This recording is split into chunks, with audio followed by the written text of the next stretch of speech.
El combate espiritual del padre Lorenzo Scupoli. Capítulo primero. ¿En qué consiste la perfección cristiana? Y para adquirirla es necesario pelear y combatir, y de 4 cosas que se requieren para este combate.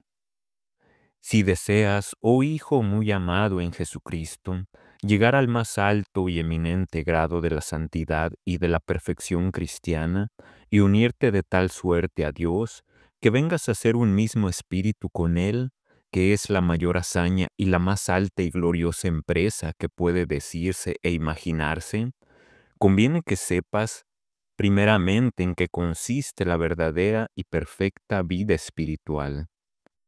Muchos, no atendiendo a la gravedad de la materia, creyeron que la perfección consiste en el rigor de la vida, en la mortificación de la carne, en los cilicios, disciplinas, ayunos, vigilias y en otras penitencias y obras exteriores.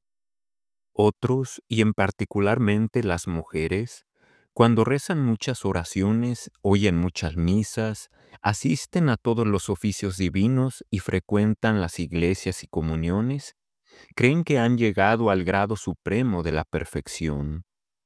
Algunos aún de los mismos que profesan vida religiosa, se persuaden a que la perfección consiste únicamente en frecuentar el coro, en amar la soledad y el silencio, y en observar exactamente la disciplina regular y todos sus estatutos.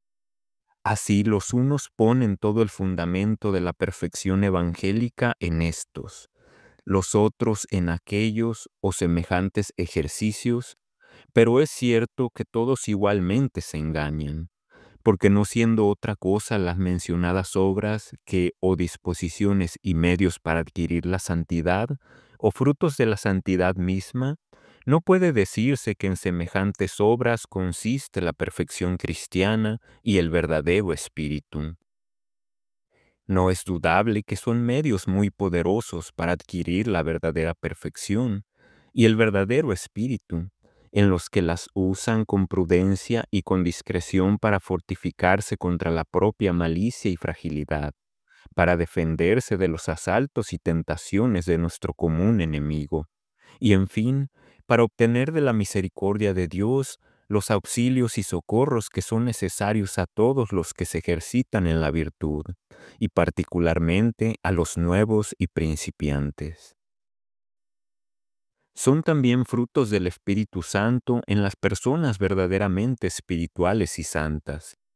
las cuales afligen y mortifican su cuerpo para castigar sus rebeldías pasadas contra el Espíritu,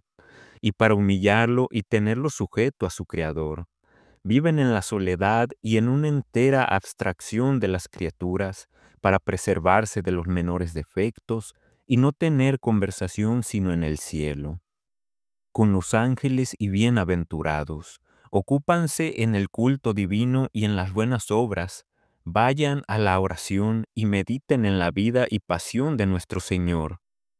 no por curiosidad ni por gustos o consolaciones sensibles, mas por conocer mejor la bondad y misericordia divina y la ingratitud y malicia propia, por ejercitar más cada día al amor de Dios y al odio de sí mismos, siguiendo con la cruz y con la renuncia de la propia voluntad los pasos del Hijo de Dios. Frecuentad los sacramentos sin otro fin que el de honor y gloria de Dios, y de unirse más estrechamente con su divina majestad, y de cobrar nuevo vigor y fuerzas contra sus enemigos.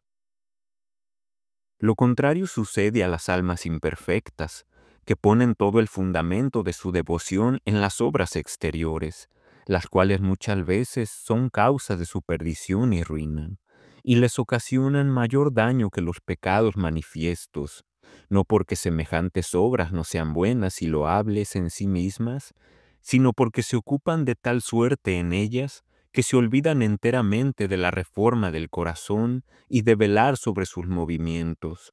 y dejándole que siga libremente sus inclinaciones, lo exponen a las acechanzas y lazos del demonio. Y entonces este maligno espíritu, viendo que se divierten y apartan del verdadero camino, no solamente las deja continuar con gusto sus acostumbrados ejercicios, pero llena la imaginación de quiméricas y vanas ideas, de las delicias y deleites del paraíso, donde piensan algunas veces que se hallan ya entre los coros de los ángeles, como almas singularmente escogidas y privilegiadas, y que sienten a Dios dentro de sí mismas. Usa también del artificio de sugerirles en la oración pensamientos sublimes, curiosos y agradables, a fin de que imaginándose como San Pablo, arrebatadas al tercer cielo y persuadiéndose a que no son ya de esta baja región del mundo, vivan en una abstracción total de sí mismas y en un profundo olvido de todas aquellas cosas en que deberían más ocuparse. Mas en cuántos errores y engaños vivan envueltas semejantes almas y cuán lejos se hallen de la perfección que vamos buscando, se puede reconocer fácilmente de su vida y de sus costumbres, porque en todas las cosas grandes o pequeñas desean ser siempre preferidas a los demás. Son caprichosas, indóciles y obstinadas en su propio parecer y juicio, y siendo ciegas en sus propias acciones, tienen siempre los ojos abiertos para observar y censurar las ajenas. Y si alguno las toca, aunque sea muy levemente en la opinión y estimación que tienen concebida de sí mismas, o las quiere apartar de aquellas devociones en que se ocupan por costumbre, se enojan, se turban y se inquietan sobremanera. Y en fin, si Dios para reducirlas al verdadero conocimiento de sí mismas y al camino de la perfección les envía trabajos, enfermedades y persecuciones, que son las pruebas más ciertas de la fidelidad de sus siervos y que no suceden jamás sin orden o permisión de su providencia, entonces descubren su falso fondo y su interior corrompido y gastado de la soberbia, porque en cualquier sucesos tristes o alegres, felices o adversos de esta vida, no quieren conformar su voluntad con la de Dios, sin humillarse debajo de su divina mano, ni rendirse a sus adorables juicios, no menos justos que impenetrables, ni sujetarse a imitación de su Santísimo Hijo, a todas las criaturas amando a sus perseguidores como a instrumentos de la bondad divina, que cooperan a su mortificación, perfeccionamiento y eterna salud. De aquí nace el hallarse siempre en un funesto y evidente peligro de perecer,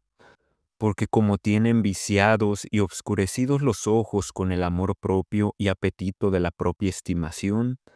y se miran siempre con ellos a sí mismas y a sus obras exteriores, que de sí son buenas, se atribuyen muchos grados de perfección, y llenas de presunción y soberbia, censuran y condenan a los demás, y a veces les deslumbra y ciega de tal suerte su orgullo, que es necesaria una gracia extraordinaria del cielo para convertirlas y sacarlas de su engaño,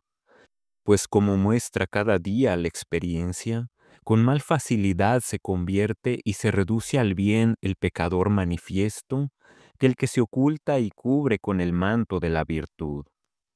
De todo lo referido podrás, hijo mío, comprender con claridad que la vida espiritual no consiste en alguno de estos ejercicios y obras exteriores con que suele confundirse la santidad,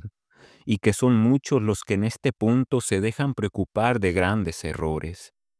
Si quieres, pues, entender en qué consiste el fondo de la verdadera piedad y toda la perfección del cristianismo, sabe que no consiste en otra cosa que en conocer la bondad y la grandeza infinita de Dios y la bajeza y propensión de nuestra naturaleza al mal, en amar a Dios y aborrecernos a nosotros mismos, en sujetarnos no solamente a su divina majestad, sino también a todas las criaturas por su amor, en renunciar enteramente nuestra propia voluntad, a fin de seguir siempre la suya, y sobre todo en hacer todas estas cosas únicamente por la honra y gloria de Dios, sin otra intención o fin que agradarle, y porque su divina majestad quiere y merece ser amado y servido de sus criaturas. Esta es aquella ley de amor que el Espíritu Santo ha grabado en los corazones de los justos. Esta es aquella abnegación de sí mismo y crucifixión del hombre interior, tan encomendada de Jesucristo en el Evangelio. Este es su yugo suave y su peso leve. Esta es aquella perfecta obediencia que este divino Maestro nos ha enseñado siempre con sus palabras y con sus ejemplos. Si aspiras, pues, hijo mío, no solamente a la santidad, sino a la perfección de la santidad, siendo forzoso para adquirirla en este sublime grado, combatir todas las inclinaciones viciosas, sujetar los sentidos a la razón y desarraigar los vicios, lo cual no es posible sin una aplicación infatigable y continua, conviene que con ánimo pronto y determinado te dispongas y te prepares a esta batalla, porque la corona no se da sino a los que combaten generosamente. Pero advierte, hijo mío, que así como esta guerra es la más difícil de todas, pues combatiendo contra nosotros mismos somos combatidos de nosotros mismos, así la victoria que se alcanza es la más agradable a Dios y la más gloriosa al vencedor, porque quien con valor y resolución mortifica sus pasiones, doma sus apetitos y reprime hasta los menores movimientos de su propia voluntad, ejecuta una obra de mucho mayor mérito a los ojos de Dios que si conservando alguna de ellas viva en su corazón, afligiese y maltratase su cuerpo con los más ásperos cilicios, disciplinas, o ayunase con más austeridad y rigor que los antiguos anacoretas del desierto, o convirtiese a Dios millares de pecadores, porque aunque no es dudable que Dios estima y aprecia más la conversión de un alma, considerando este ejercicio en sí que la mortificación de un apetito o deseo desordenado, no obstante,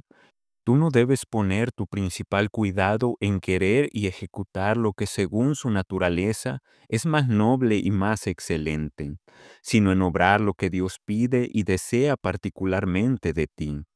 Y es constante que Dios se agrada más de que trabajes en mortificar tus pasiones, que si dejando viva en tu corazón una sola con voluntad y advertencia, le sirvieses en cualquier otra cosa, aunque fuese más considerable y de mayor consecuencia. Ya pues que has visto, hijo mío, en qué consiste la perfección cristiana, y que para adquirirla es necesario que te determines a una continua guerra contra ti mismo,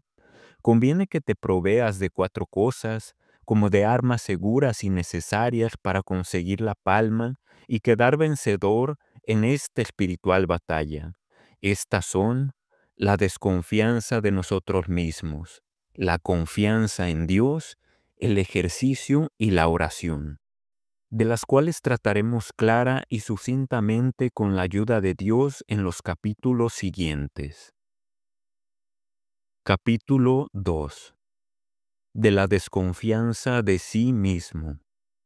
La desconfianza propia, hijo mío, nos es tan necesaria en el combate espiritual, que sin esta virtud no solamente no podremos triunfar de nuestros enemigos, pero ni aun vencer la menor o la más leve de nuestras pasiones. Esta verdad debes imprimir y grabar profundamente en tu espíritu, porque aunque verdaderamente no somos sino un puro nada, no obstante no dejamos de concebir una falsa estimación de nosotros mismos, y persuadiéndonos sin algún fundamento a que somos algo, presumimos vanamente de nuestras propias fuerzas. Este vicio, hijo mío, es un funesto y monstruoso efecto de la corrupción de nuestra naturaleza, y desagrada mucho a los ojos de Dios, el cual desea siempre en nosotros un fiel y profundo conocimiento de esta verdad, que no hay virtud ni gracia en nosotros que no proceda de su bondad, como de fuente y origen de todo bien, y que de nosotros no puede nacer algún pensamiento que le sea agradable. Pero si bien esta importante desconfianza de nosotros mismos es un don del cielo, que Dios comunica a sus escogidos ya con santas inspiraciones, ya con ásperos castigos, ya con violentas y casi insuperables tentaciones, ya con otros medios que no son ocultos. No obstante, porque su divina majestad quiere que hagamos de nuestra parte todo el esfuerzo posible para adquirirla, te propongo 4 medios, con los cuales, ayudado del socorro de la gracia, la alcanzarás infaliblemente. El primero es que consideres tu vileza y tu nada, que reconozcas que con tus fuerzas naturales no eres capaz de obrar algún bien por el cual merezcas entrar en el reino de los cielos. El segundo, que con fervor y humildad pidas frecuentemente a Dios esta virtud, porque es don suyo y para obtenerla debes desde luego persuadirte no solamente a que no la tienes, sino también a que nunca podrás adquirirla por ti mismo. Después, postrándote en la presencia del Señor, se la pedirás con fe viva de que por su infinita bondad se dignara concedértela. Y si perseveras constantemente en esta esperanza por todo el tiempo que disponga su providencia, no dudes la alcanzarás. El tercer medio es que te acostumbres poco a poco a no fiarte de ti mismo y a temer las ilusiones de tu propio juicio, la violenta inclinación de nuestra naturaleza al pecado, la formidable multitud de enemigos que nos cercan de todas partes, que son sin comparación más astutos y fuertes que nosotros, que saben transformarse en ángeles de luz y ocultamente nos tienden lazos en el camino mismo del cielo. El cuarto medio es que cuando caigas en alguna falta, entres más vivamente en la consideración de tu propia flaqueza y entiendas que Dios no permite nuestras caídas, sino solamente a fin de que alumbrados en una nueva luz, nos conozcamos mejor y aprendamos a menospreciarnos como viles criaturas y concibamos un sincero deseo de ser menospreciados de los demás. Sin este menosprecio, hijo mío, no esperes adquirir perfectamente jamás la desconfianza de ti mismo, la cual se funda en la verdadera humildad y en un conocimiento experimental de nuestra miseria, porque es cosa infalible y clara que quien desea unirse con la soberana luz y verdad increada, debe conocerse bien a sí mismo y no ser como los soberbios y presuntuosos que se instruyen con sus propias caídas y no solo empiezan a abrir los ojos cuando han incurrido en algún grave error y desorden de que vanamente imaginaban que podrían defenderse, permitiéndolo Dios así a fin de que reconozcan su flaqueza y con esta funesta experiencia vengan a desconfiar de sus propias fuerzas. Pero Dios no se sirve ordinariamente de un remedio tan áspero para curar su presunción, sino cuando los remedios más fáciles y suaves no han producido el efecto que su divina majestad pretende. Su providencia permite que el hombre caiga más o menos veces, según ve que es mayor y menor su presunción y soberbia. De manera que si alguno no se hallase tan exento de este vicio como lo fue la bienaventurada Virgen María, Nuestra Señora, es constante que no caería jamás en alguna falta. Todas las veces, pues, que caigas, recurre sin tardanza al humilde conocimiento de ti mismo, y con ferviente oración pide al Señor que te dé su luz para que te conozcas tal cual eres verdaderamente a sus ojos, y no presumas de tu virtud. De otra suerte no dejarás de reincidir de nuevo en las mismas faltas, y por ventura cometerás otras más graves, que causarán la pérdida de tu alma. Capítulo 3. De la confianza en Dios. Aunque la desconfianza propia es tan importante y necesaria en este combate, como hemos mostrado, no obstante, si se halla sola esa virtud en nosotros y no tiene otros socorros, seremos fácilmente desarmados y vencidos de nuestros enemigos. Por esta causa es necesario que a la desconfianza propia añadas una entera confianza en Dios, que es el autor de todo nuestro bien y de quien solamente debemos esperar la victoria, porque así como de nosotros, que nada somos, no podemos prometernos sino frecuentes y peligrosas caídas, por cuyo motivo debemos desconfiar siempre de nuestras propias fuerzas, así con el socorro y asistencia de Dios, conseguiremos grandes victorias y ventajas sobre nuestros enemigos. Si convencidos perfectamente de nuestra flaqueza, armamos nuestro corazón de una viva y generosa confianza en su infinita bondad. Cuatro son los medios con que podrás adquirir esta excelente virtud. El primero es pedirla con humildad al Señor. El segundo, considerar y mirar con los ojos de la fe la omnipotencia y sabiduría infinita de aquel ser soberano a quien nada es imposible ni difícil, que por su suma bondad y por el exceso con que nos ama, se halla pronto y dispuesto a darnos cada hora y cada instante todo lo que nos es necesario para la vida espiritual y para la entera victoria de nosotros mismos, como recurramos a sus brazos con filial confianza.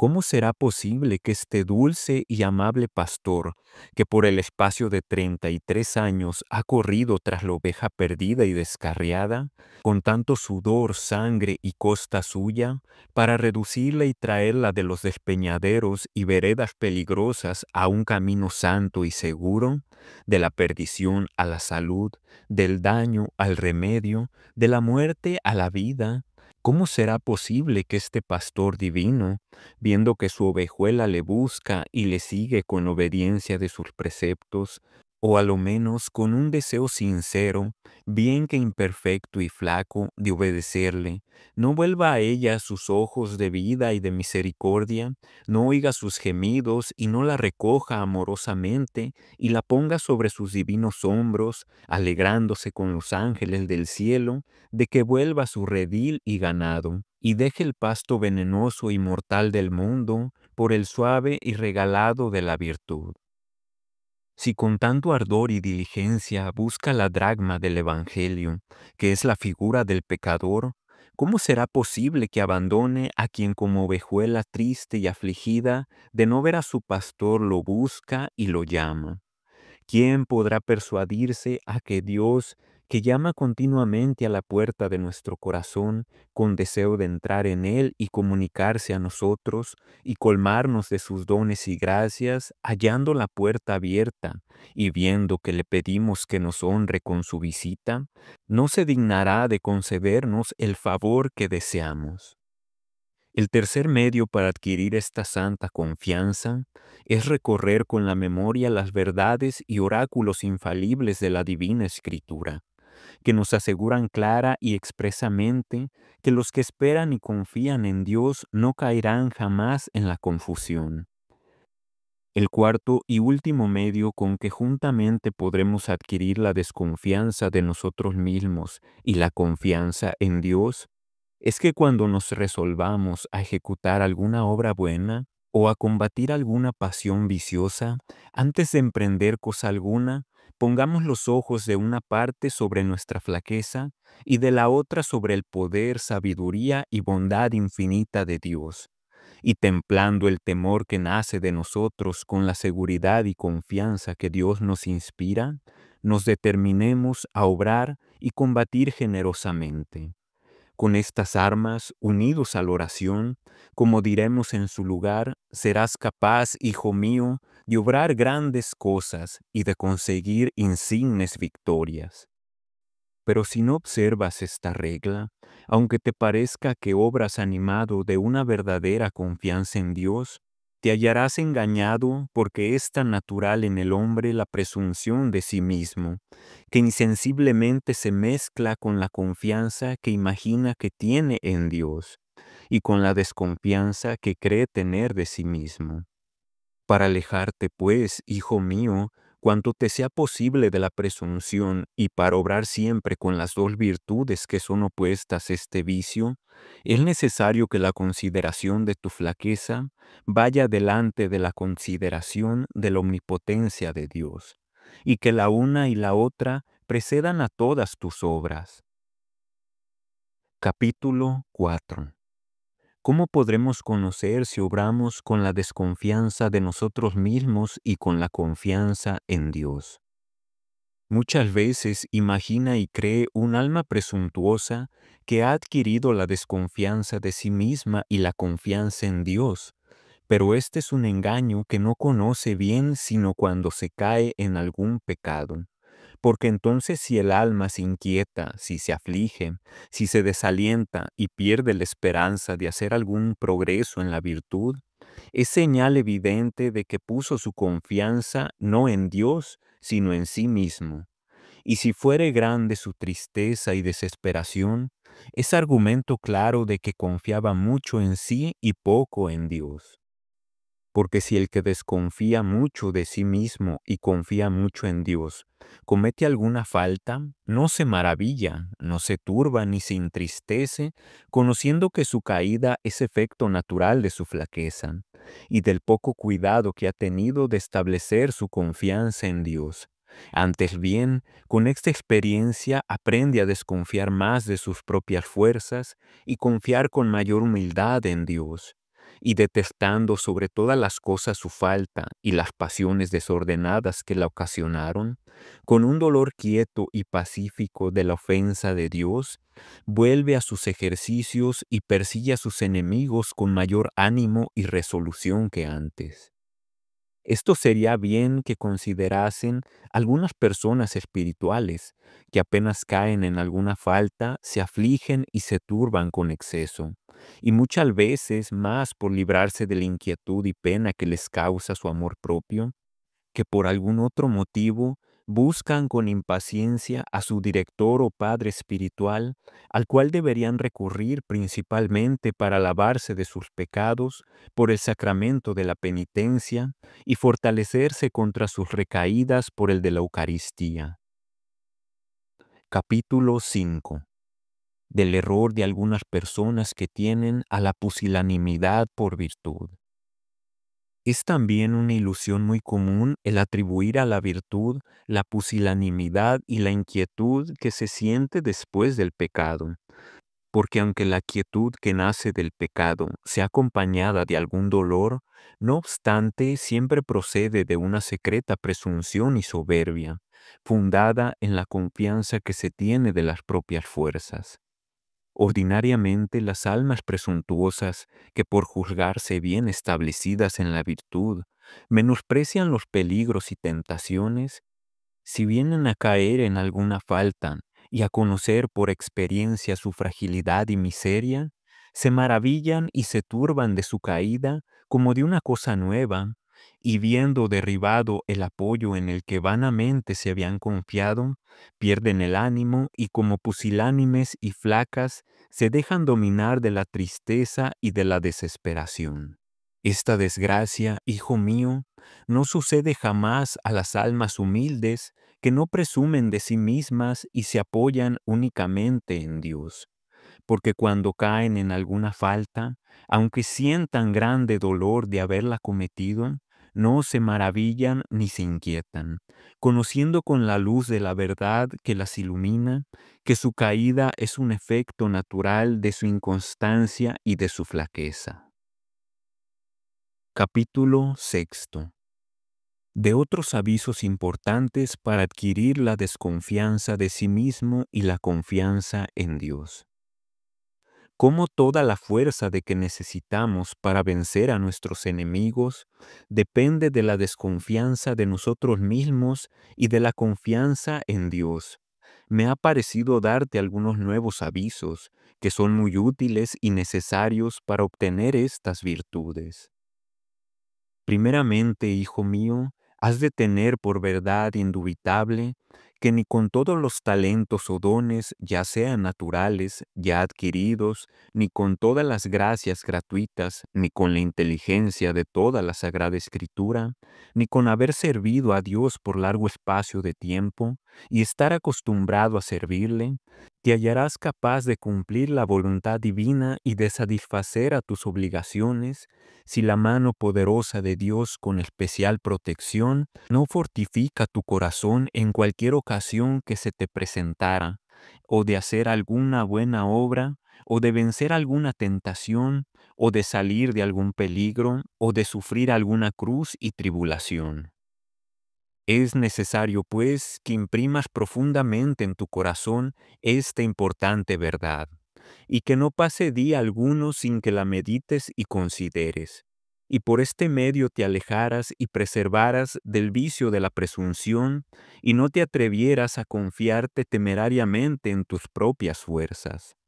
En lo que te toca a la confianza en Dios, has de creer constantemente que es muy fácil a su poder vencer todos nuestros enemigos, sean pocos o muchos, sean fuertes y aguerridos o flacos sin experiencia. De este fundamental principio inferirás como consecuencia precisa que aunque una alma se halle llena de todos los pecados, imperfecciones y vicios imaginables, y después de haber hecho grandes esfuerzos para reformar sus costumbres, en lugar de hacer algún progreso en la virtud, sienta y reconozca en sí mayor inclinación y facilidad al mal. No obstante, no por eso debe perder el ánimo y la confianza en Dios, ni abandonar las armas y los ejercicios espirituales, sino antes bien combatir siempre generosamente, porque has de saber, hijo mío, que en esta pelea espiritual no puede ser vencido quien no deja de combatir y de confiar en Dios, cuya asistencia y socorro no falta jamás a sus soldados, bien que algunas veces permite que sean heridos.